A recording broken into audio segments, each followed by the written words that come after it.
Fake jousting is safe enough, right? Think again. From a disastrous skydiving reenactment to a fatal fall in one of the most successful TV shows of all time, these stunts had deadly results.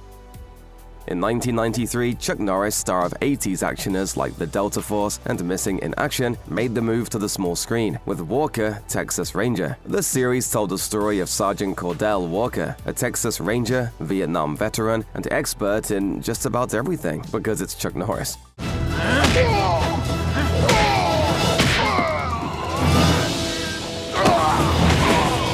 Each action-packed installment brimmed with bare-knuckled brawls, exciting shootouts, and hard-hitting car chases, and one of those scenes led to the death of stuntman William Charles Skeen. It happened in 1999 while cameras were rolling on a car chase in Cedar Hill State Park. Skeen was a passenger in a Suburban when it made a 140-foot leap through the air and crashed down with devastating impact. But it wasn't the stunts, which, aside from the rough landing, went off as expected, that killed Skeen. Instead, he suffered a heart attack while shooting the sequence. Police acknowledged that the stuntman's safety gear was all in good order, telling the Washington Post, "It flew through the air like an eagle and didn't do anything weird, but that sucker hit, and it hit hard." Skeen was rushed to a nearby hospital where he died of cardiac arrest. Norris, who also served as the show's executive producer, said in an official statement, "We are grief-stricken over our friend's sudden and tragic death."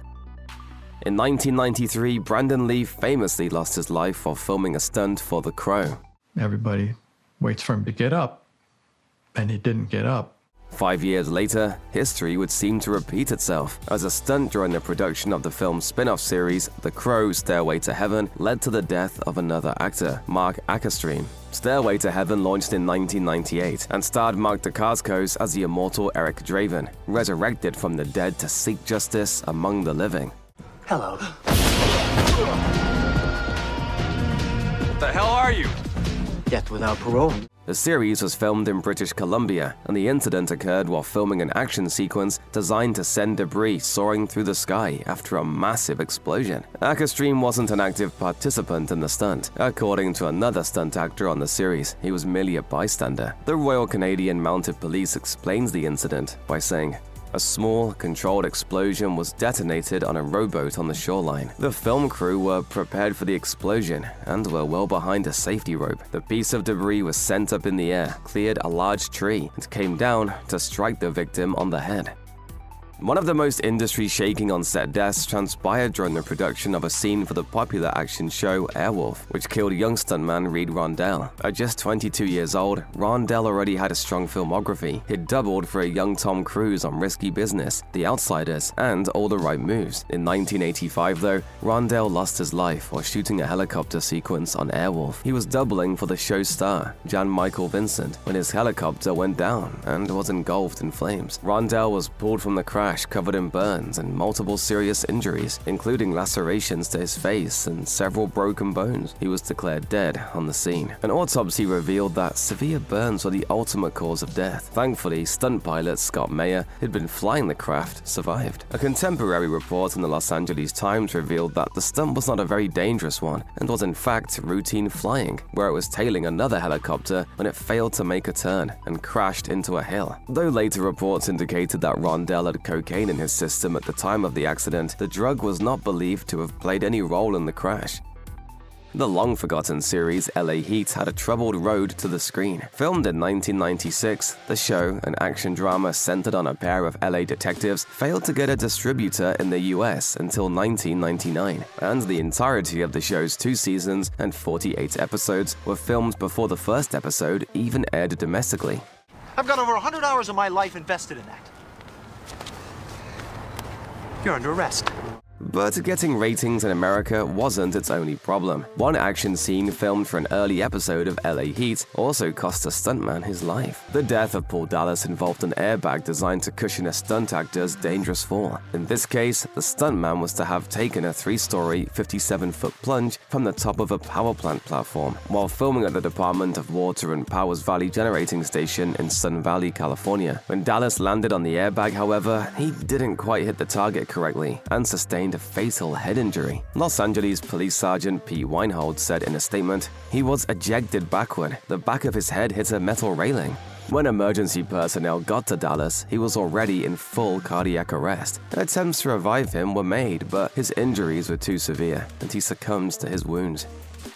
The death of John Bernecker on the set of The Walking Dead wasn't just regrettable and tragic, it truly rattled the entire entertainment industry. Not just because it was the death of a stuntman that occurred during the production of a TV show, but because it happened on the set of one of the biggest and most popular shows of the last 25 years. Suffice to say, it got plenty of media attention, and in the aftermath of Bernecker's death, there was a fierce 2-year legal battle between the studio and his family. The deadly disaster occurred while Bernecker was shooting a fight scene for an episode of the show's 8th season in 2017. The scene required the stunt actor to fall from a balcony and land on a standard stunt mat, but something went wrong as Bernecker tumbled. Throwing himself off the balcony headfirst, Bernecker must have realized that he might miss the safety pad, because witnesses says he attempted to slow his fall by grabbing a railing. Missing the pad, the stuntman hit the concrete floor instead. Bernecker initially survived the fall and was rushed to a local hospital in Atlanta, near where filming was taking place. Unfortunately,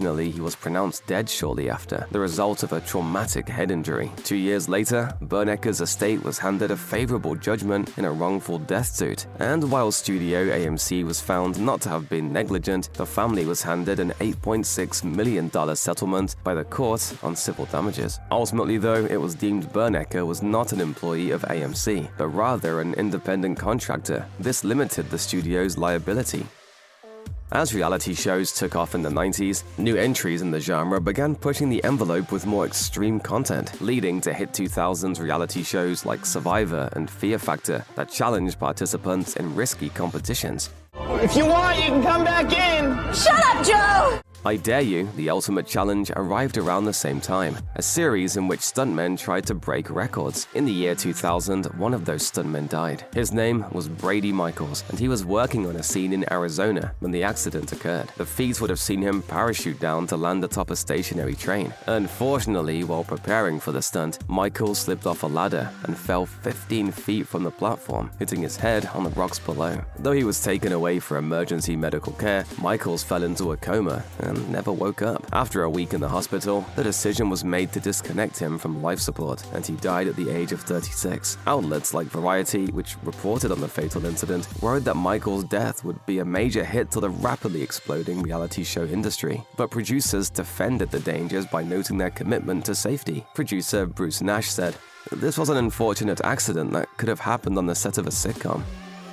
Along the same lines as I Dare You, the British docu-series 999 recreated dangerous real-life incidents. In this case, emergency situations where first responders are called in to save lives. For those unfamiliar with 999, the show takes its name from the 3-digit phone number used for emergencies in the United Kingdom, making the series analogous to America's Rescue 911. But while filming a reenactment for a 1993 episode, legendary stuntman Tip Tipping was killed in a fatal fall. Tipping was a veritable icon in his native Britain stunt community, having worked on several classic films, including Force 10 from Navarone and Indiana Jones and the Temple of Doom, and 8 episodes of the iconic sci-fi TV series Doctor Who. Unfortunately, the legendary Daredevil died while filming a scene that involved jumping out of an airplane. The sequence was supposed to be recreating a skydiving accident in which a man named Terry Wakenshaw leapt from a plane and got his parachute caught in the wheels of the aircraft, but managed to survive by popping an emergency cutaway handle.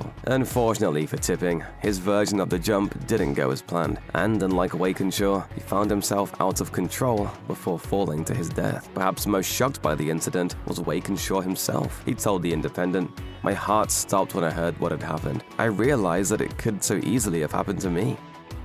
The British series Time Team isn't the sci-fi romp you might expect from its title. In reality, it's a docu-series of sorts that has a team of expert archaeologists exploring dig sites around their native UK.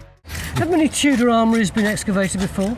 None. This is what makes this particular site unique if we find it. The series, which ran for 2 decades, didn't just do a little subterranean excavation and simple scientific studying, though. It also recreated historical scenes. In a 2008 special, The Real Knights of the Round Table, 2 participants were brought in to demonstrate a medieval jousting competition that led to the death of stuntman Paul Allen. For the scene, Allen was fitted with era-specific armor and protective gear, including a helmet that proved to have a fatal flaw. The helmet's eye holes were too large, allowing broken pieces of wood created by a breakaway stuntlands to pass through. In the horrific incident, a large balsa wood splinter lodged itself in Alan's eye, and though he was airlifted to a hospital to have life-saving measures performed, he died from cardiorespiratory failure and a penetrating brain injury. Following his death, it was also reported that Alan had no experience jousting, and the helmet he'd been wearing wasn't rated for receiving real offensive strikes, only for less intense stunt fights at carnivals. Ultimately, the inquest determined that his death was due to the production hiring an inexperienced rider and the use of the wrong protective gear.